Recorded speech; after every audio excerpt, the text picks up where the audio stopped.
You were talking about zero oxygen and how that killed the life on the reefs off of, they're off of Clearwater, is that Correct. accurate to say?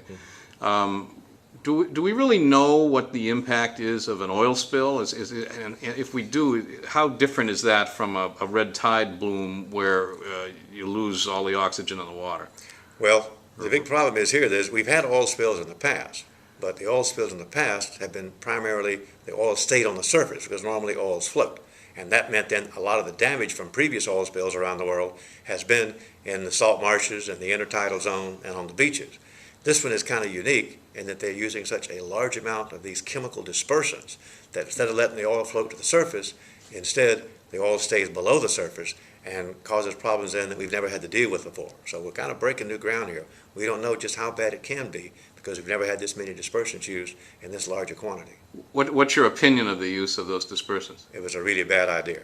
I think primarily it was driven from PR and economic conditions. They didn't want as much oil on the surface because how much fine they have to pay depends upon how much oil they spilled, and that was being evaluated by surface photographs.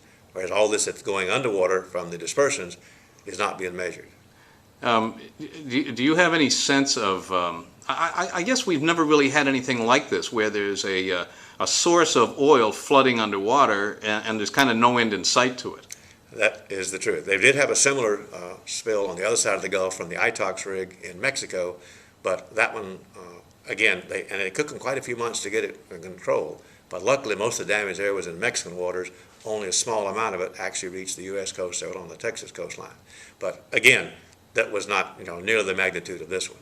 Do you have any sense, and this is asking you really for an opinion, I suppose, but do you have any sense of whether or not the oil is going to come in this direction?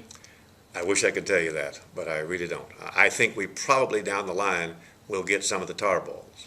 But with the uncertainty of these underwater plumes and the underwater currents, I really can't say. I don't know. I'm hoping and praying it doesn't. Yeah. But as a scientist, I can't really say whether it will or won't. We just don't have the data. And if it does, the impact is pretty. It's going to be serious. Yeah. If it gets, particularly if the underwater plumes get here, it's going to be very serious and long range.